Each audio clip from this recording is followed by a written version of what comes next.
Hey loves, welcome back. It's your girl Elo giving you a variety of entertainment with Lois Lane Radio on the Real 1100 AM.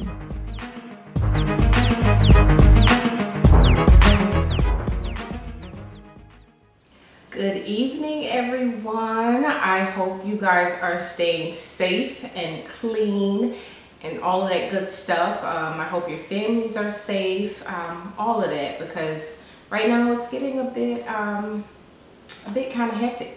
It's getting kind of hectic. Okay, yeah, that was kind of okay. So it's been a long week. It's been a short week, but it's been a long week. And one, I'm just glad that I still have an opportunity to do my show, air my show, while I am within the comfort of my own home.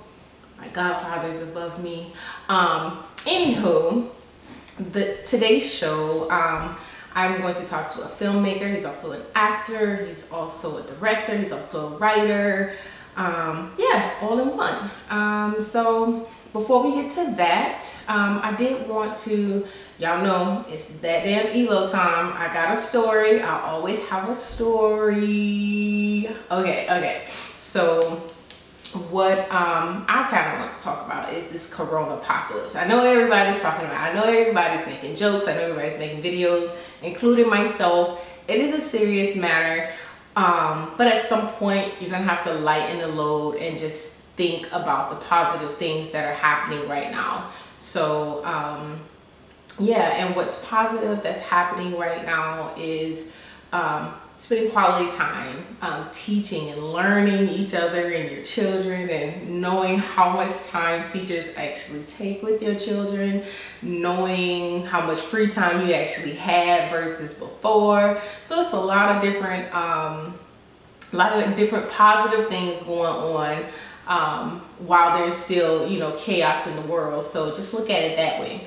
But it just kind of puts me in the mindset of like, I'm Legend, and I know Will had talked about this a little bit on the Red Table Talk with Jada. Kind of reminds me of I'm Legend, but it also took me back to my first encounter of a global crisis. And as far back as 2001, this was 9/11. Now, listen. First off, I had to be schooled as to what was going on. This is no lie. Like, somebody had to tell me what the Twin Towers were. Like, I was young and naive back then. I didn't know economics. I didn't know Wall Street. I didn't know anything in regards to what was going on in, New York. So, I remember I was at a PR firm, and I was at my desk, and someone grabbed me, and they were like, come here, you gotta see this. Oh my gosh, this is so horrible. And I'm looking at it, and I'm like, what's this? You guys are watching a movie. Like, this looks like Independence Day. And they're like, no, this really happened. This is upstate. And I'm like, what?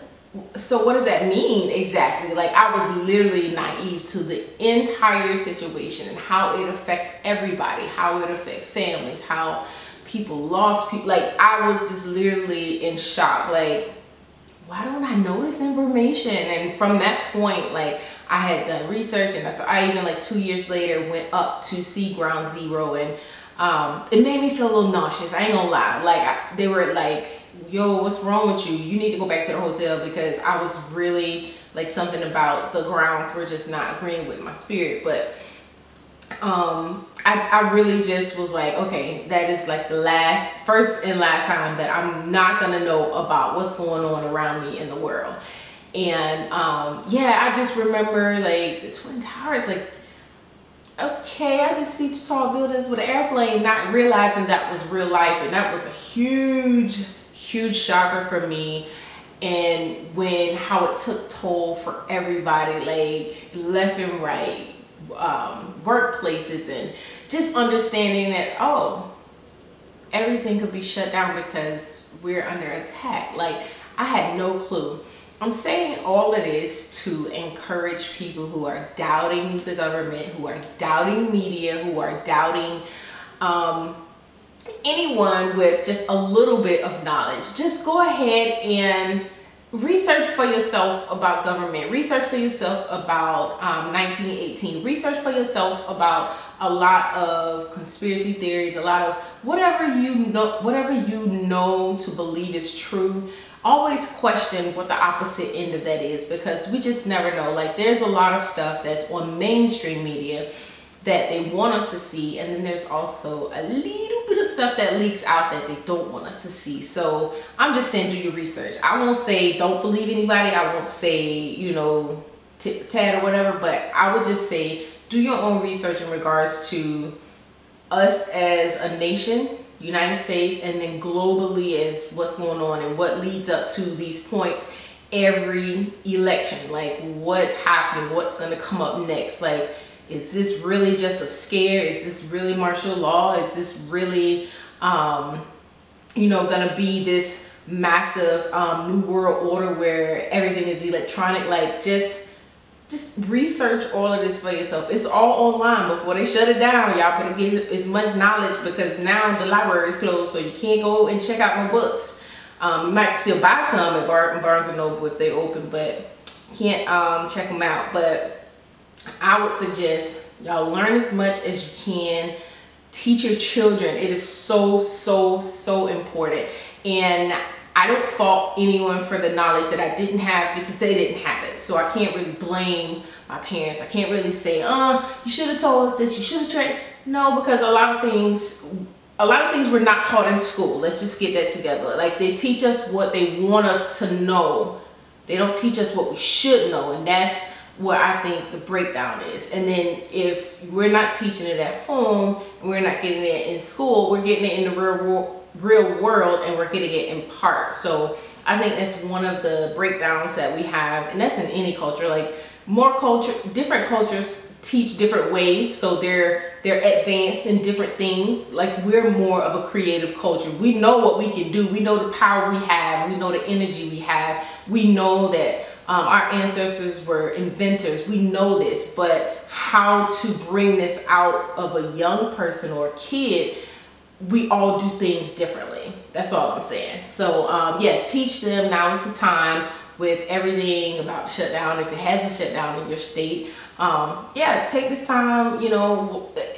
Okay, if you need that hour to complain, oh my gosh, they get on my nerve. Okay, take that hour to complain. But then after that hour is over with, after you done smoked your cigarette, your weed, after you done drunk your wine and got yourself calm, then say, hey, y'all, come on, this is it. We finna learn about what's finna happen next. Like, not even just today, but what's gonna happen 6 months from now or a year from now. So it's a lot of information that we should be sharing right now with one another, because you never know. Even as adults, there's some things that I don't know that I'm researching and looking, and I'm looking at other people's stories, and I'm looking at other people's posts, and I'm like, oh, is this what this is? Let me go see what this, like, I'm actually, like, I'm not saying that I'm just being pulled here and there, but if I see something that grabs my attention, I'm going to research and kind of understand a little bit more, because I didn't know about the swine flu and how, you know, all of that came about in 1918 and how certain things came from Kansas. And it's a lot of stuff that a lot of us won't know unless we actually research it. It's not going to just be freely given. So that's all I'm saying, basically, is just to do a little research, share the information, and it's not to alarm. Y'all don't get me wrong. I was speaking to a friend today, and they're like, faith over fear. You know what? That is very true. But the reality is, God had wisdom, and He gives us everybody. We have a measure of wisdom.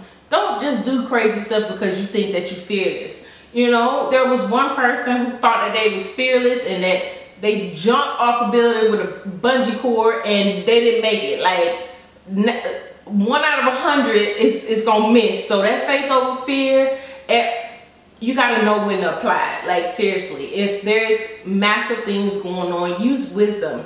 And we're not immortal. I want y'all to believe that. Okay, especially as a culture, we are not immortal. Okay, we take on sickness every day, from babies who are never born to older people. Like, we take on sickness. Every culture has and affect some kind of way with this virus. Like there's no escaping it at this point. Whether it's man-made, whether it came from animals, whether whatever, we all still have a susceptibility to what's going on around us. And just like with pollen affects everybody, or whatever we breathe affects our breathing, like whatever air we breathe or whatever water we drink, everybody drinks the same water, or maybe not. Or if you go to the doctor, everybody drinking alkaline, he can tell you if you've been drinking alkaline, because it's test your urine. So everybody's built the same, we just may not react the same way, or our bodies may not react the same way depending on our health levels. So yeah, consult your local healthcare physician, not Google, because Google will say you have every single symptom in the book. I promise y'all, today my throat was getting dry because all this pollen outside, and I was like, devil, use a lie. I just need to drink some water. I need to get in the house. I need to cut all this out. I'm not gonna be running the streets. I just went to get some gas and some barbecue chips so I can come on back to the house. So yeah, I was like, I'm not gonna even go there. I rebuked that devil. Nope, I don't have nothing. I've been in this house for 8 days. I'm good. I'm good to go. But yeah, I just think that I'm not saying don't take things serious, and I'm not saying take things lightly. I'm just saying use wisdom. And the reality,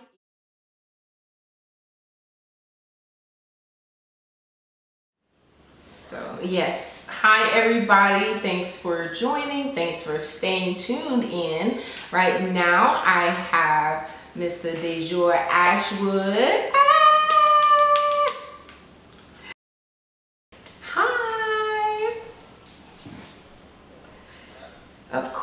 Of course. I could not do this show without having you on. You already know that. So you're my coach, my encouragement, my inspiration when it comes to film and entertainment. So yeah, if you can start off telling everybody about first Mafia, which used to be Mafied, and then Auditions. And then I'll just get into some fun stuff. Sure. Well, as you mentioned, I'm Dajour Ashwood, actor and filmmaker, and also part owner of Make a Film in a Day and Make a Film in 8 hours. The other half is Shafana Ray, and which you guys will be speaking to later. Yes. She's my partner in Shine. We shine together. You know? Yes.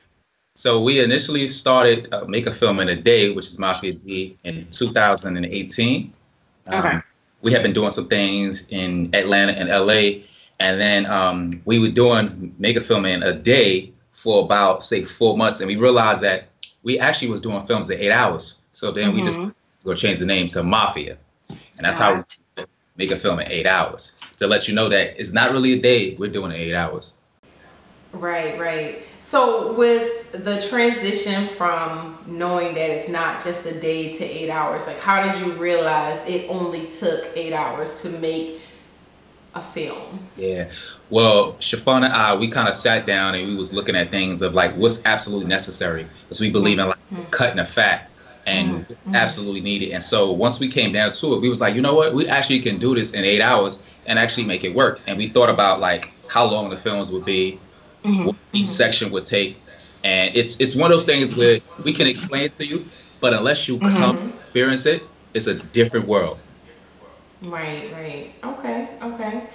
Now, I've been a part of Mafia since 2018, but it was like August, September, so like towards the end, which when I started, I didn't know that you guys had just started early 2018. I thought you guys had already had the ball rolling, but now looking at it 2020, it's like, oh my gosh, starting from where I knew nothing to now, it's like it really helps. Like the program itself is a step starter to what you do at a major production. It's everything micro-sized, but it gives you the full production idea and concept. Absolutely. And that's what we enjoy, because we're actors first, and we think that like when you become better at off-camera stuff, it makes your on-camera skill set even better. And Right. I think the most enjoyable thing for us is that seeing people come in as actors, knowing nothing about off-camera, and then turning into cinematographers, turning into writers, turning into editors, turning into sound techs, and like leaving and going off, still coming back to my like working with jobs. We love that. That's the best feeling in the world. Right. Right. I absolutely hate the times that I can't go.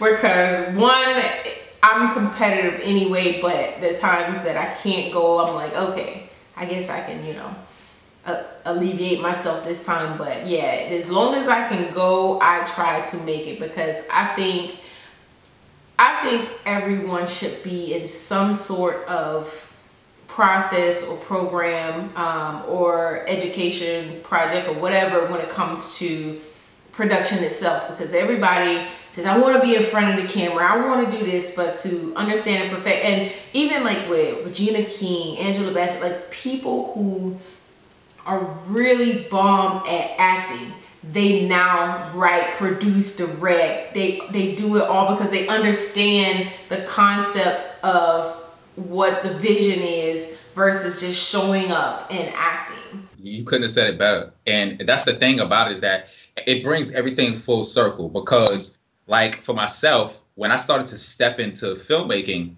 I started to really understand like the pieces and why it was important as an actor to be grounded, because you're handing off good material to the editor. And then like I was on a set not too long ago, and I was shooting, and there was a director and a cinematographer, and they was kind of having like this argument as to like what shot they wanted. And because I'm an actor that also am a filmmaker, I understood what they were looking for. And so as an actor, I was able to give them that. And that's why I highly promote, like you look at Ben Affleck, who actor, and he directed and did a phenomenal job. It's just a beautiful thing. Yeah, and I remember just last week or the week before when we did the auditions class, and we'll touch on that soon, when you were saying about when you asked about the lens, so you knew exactly what to do and how you should shift. When you realize what they're looking for, it's like you can automatically be like, boom, I already know what to do. If they ask me for a 180 shot, I know where I gotta stay put and all this.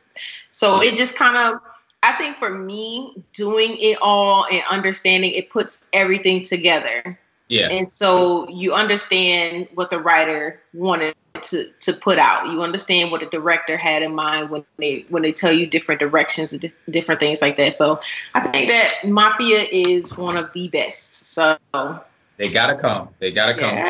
Yeah. And you will come maybe as an actor, but you will leave as a filmmaker. And that's why we love it. Exactly. Yeah. Okay, so now tell them about auditions, because I think this is really vital. Like when I say vital, I'm still like slapping my hand on my wrist, because I'm like, oh my gosh, I feel so horrible. I feel like I'm so behind, because there's a craft, there's an art to auditioning. So explain that. Absolutely. Okay, so I have a company called Aweditions. It's a play of words. It's spelled a little different because it takes two words and merging in one. So it's taking awesome and auditions, and together it makes AWEDITIONS, which is my word called auditions, awesome auditions.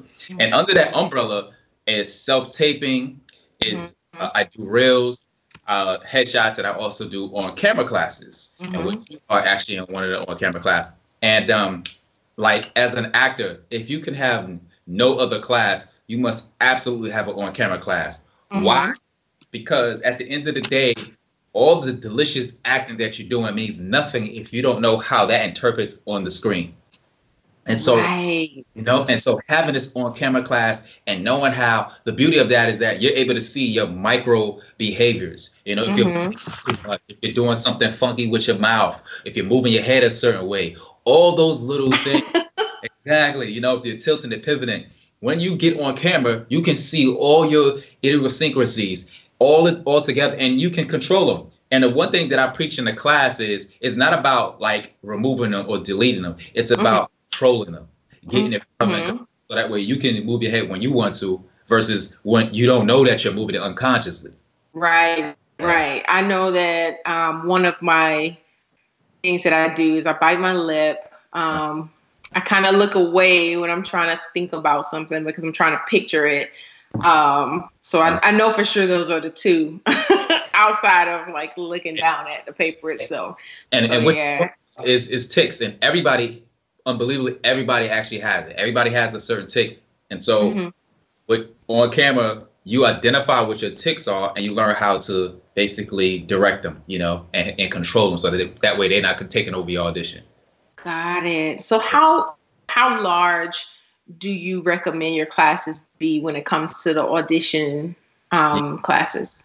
Yeah, that's a good question. So typically, when you go to a lot of classes here in Atlanta, the classes range from like 12 to 15 and sometimes plus.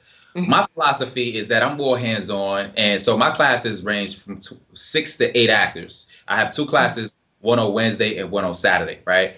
And I like a smaller class because you can be more hands-on. I believe in, like, acting is observant and also doing what we do in the class. And so you're getting on camera 3, maybe even 4 times to be able to see your work. Your work. Because I went to a lot of classes here in Atlanta, LA, and New York, and there's times I'll be in class for 3 hours and I'll get up maybe 15 minutes. And all the other time I'm watching other actors. So my class focuses on you getting on camera 3 or 4 times.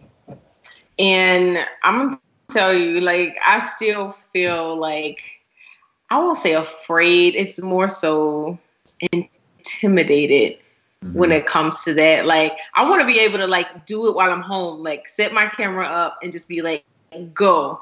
And the issue is because I don't know what I'm looking for half the time, I don't want to start doing that.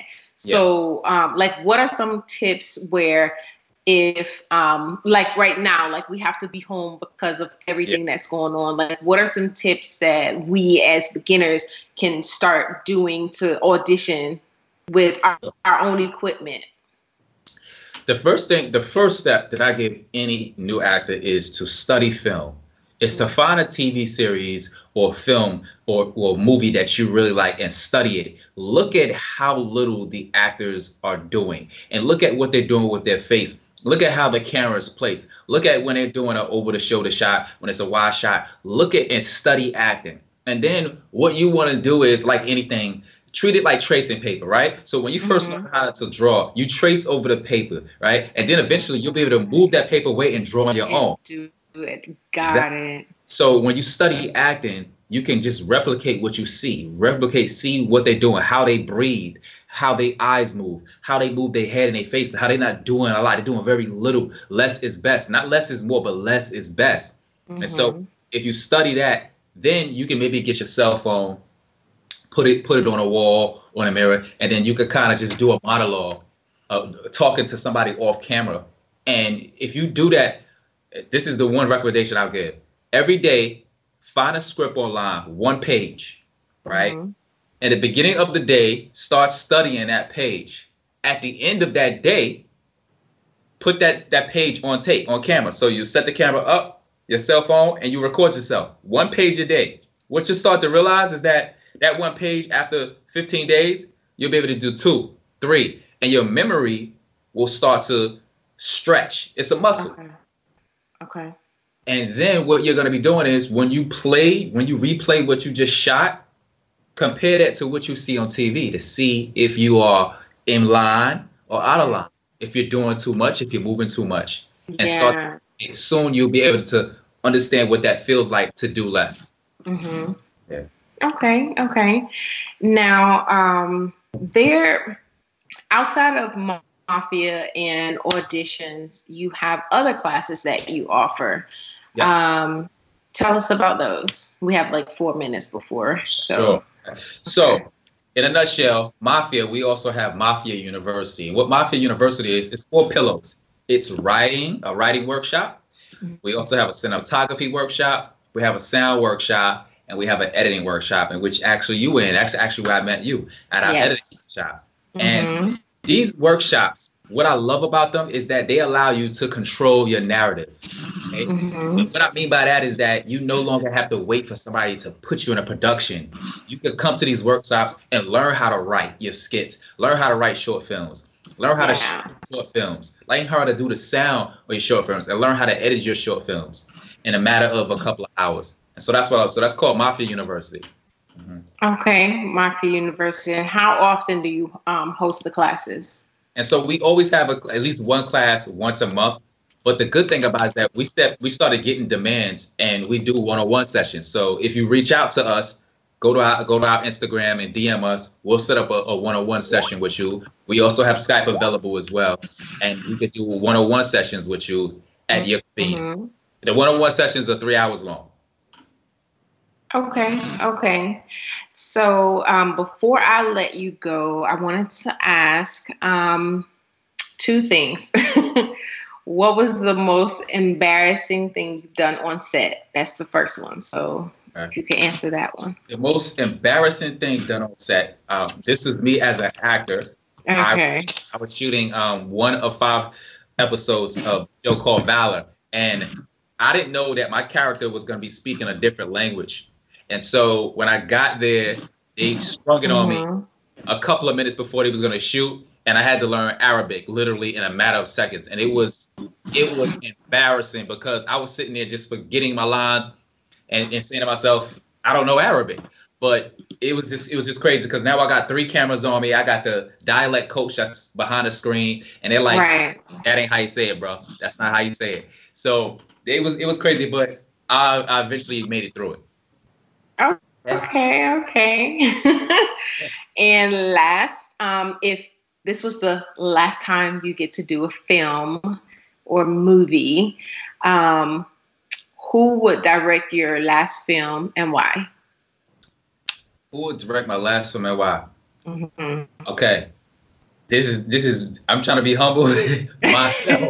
Myself. Okay. Yeah, you know what? I wake up every day with so many different stories. If I had to be the last, if it had to be the last for Monday, I had to do it myself. I had to direct myself, and I would probably I would clone myself, and I would play all the roles. Would you do that? Already. And that I gotta come to the next editing class, I swear. yeah, absolutely. Clone yourself. And that started because when I couldn't get actors to meet my schedule, I was like, you know what? I'm just gonna clone myself. And I ended up cloning myself. That's how I learned to clone myself. Okay.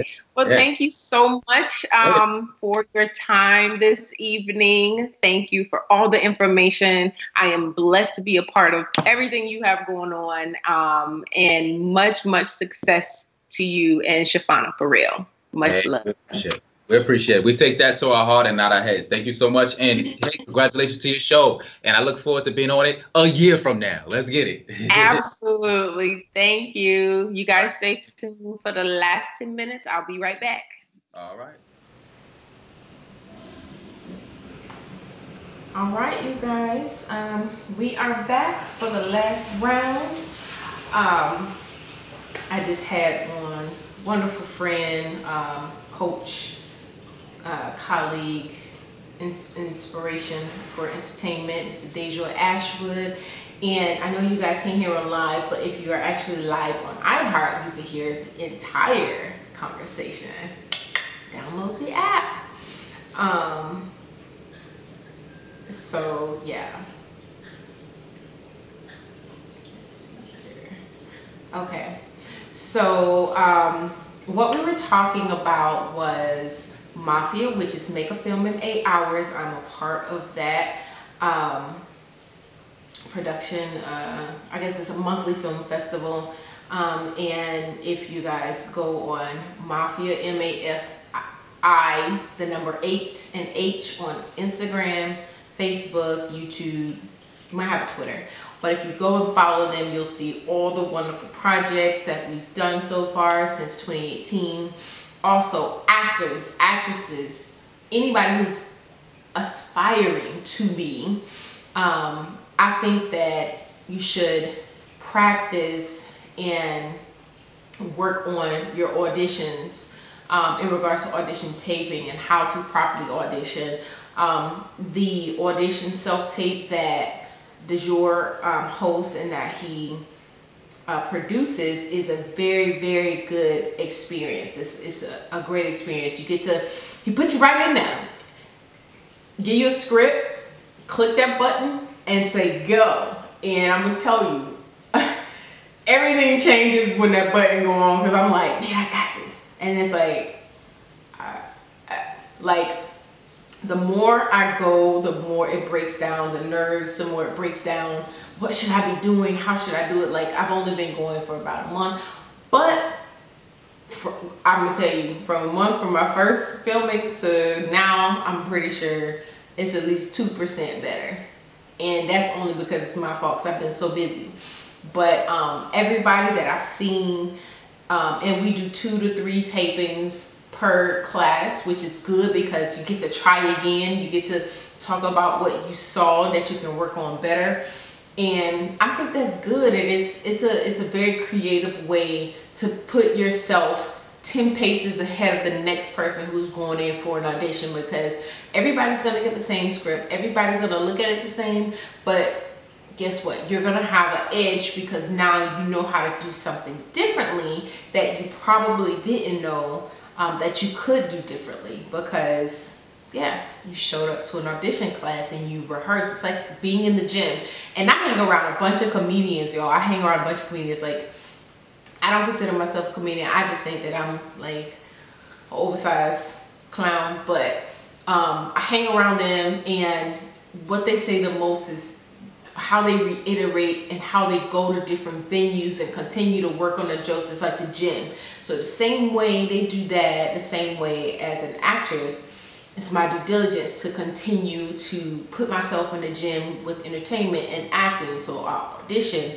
I try to make sure that I'm watching movies outside of just watching for entertainment, but to watch how actors move, how they talk, how they speak, their mannerisms, the things that they are saying when they don't say anything. Like, those are the things that we're taught to pay attention to when we go to class. So if you are interested, if you are in Atlanta, I'm telling you, it's Aweditions, AWEDITIONS.self.tape. Follow them on Instagram. The class is very reasonable. For what we do, I really think that it's worth every cent, and it's reasonable. Like, seriously, it's very reasonable. But you get the education, the knowledge of the film industry, what casting directors are looking for. You get information about the casting directors, local as well as some out of state. You get to know how to know what type of headshots and reels, and we talk about all of that stuff put together. So I am very, very heavily into the entertainment aspect when it comes to film, because I don't know, once I went to editing and then I went to my first Mafia, that was it. After that, I was like, I gotta perfect everything. And by all means, I have not perfected a lot of what I could because of time, but now that I have this time at home, I'm really going to be doing a lot of production type stuff. So even though I'm doing little skits here and there, I'm looking to increase my production so that when everything gets rolling again, and even with my auditions, I want to be able to be like, okay, I spent 4 hours a day in front of the camera, just running lines, just running scripts, just doing what I know I should be doing to train myself. So when I get in front of a room full of casting directors, I'm not afraid. I'm not like, oh my God, are they gonna like me? Are they going to call me back? Or I could just do it, and whatever happens, happens. And that's the point what I want to get to. So yeah, if you guys are interested in either making a film in 8 hours or auditions, go to Mafia, MAFI, the number 8 and H. And then Aweditions is AWEDITIONS.self.tape. So that's that. But one of the key things that he was saying was, as actors and actresses, look at a movie that you really like and pay attention to what they're doing, because we could look at a lot of stuff. Like, if you're an actor, you all in it. You're just like, oh man, that was good. But if you take yourself outside of just the person being entertained and put yourself in that actor's shoes and just kind of vibe with it a little bit more, you'll begin to see the patterns that they have. And a good example that he used was tracing. And he said the same way you use a piece of paper to trace over what you're trying to draw, if you do it 8 times, eventually the 9th time, you won't need to trace, you'll actually draw it. So even though, say, if I love Angela Bassett, like that's my icon. If I do What's Love Got to Do It over and over and over, and at some point, I ain't gonna need to see it no more, and I'll just be able to just go. Well, I don't have to see it now because that's literally like I could do that whole movie. I don't have to see it. But what I'm saying is, like, okay, let me take one that I have to see. Ray, the movie Ray. I love Ray. I would have to see that over and over to be able to mimic Jamie Foxx and everything that he do, just to understand mannerisms and how the scene shift with whatever he's doing and all of this stuff. So it gets kind of technical, but in everything you have to learn for progression. So I just wanted to bring him on. Unfortunately, Shafana could not make it tonight, but we'll have her on later on. Again, please, y'all, pay attention to what's going on outside of us, with the government, with your city. Don't take the notices lightly. While the numbers seem small, it could be us. And then other people are looking at it saying, it's just 8 of them. Yeah, we could be one of the 8. So it's not really fair to make somebody's family member look small. I got deja vu. This is crazy. To make someone else's family member look small in a situation. We know it's like 6 billion people, but the issue is no one should be dying. Like, seriously, like, I mean, everyone wants to die from natural causes, but the reality is that's not the case right now. But it shouldn't be taken lightly to where it's just like, wow, how many people have died? 110 out of 6 million. Well, 110 might have not have even died had not the virus got out, had not somebody made it. So just be a little bit more empathetic to the situation. Even though it seemed like small numbers, it is going to increase. So just be careful and be mindful. Make sure you keep them clean, and just stay in, love on each other. If you ain't told your family you love them, tell them now, because we just don't know what's going to happen from day to day. So, but that is all of my time. So tune in next week, you guys. Same time, same place, Real 1100 a.m. iHeartRadio, and tune in. So I'll see you guys next Friday. Peace. I wonder if Hey loves, it's your girl Elo with Lois Lane Radio, and I want you to tune in from 8 to 9 p.m. every single Friday evening for hot topics, laughs, and so much more. Follow me on Instagram at The Lois Lane Radio Show. Follow me on Facebook. Subscribe also to YouTube, iTunes, Spotify, and that's Lois Lane Radio. See you soon.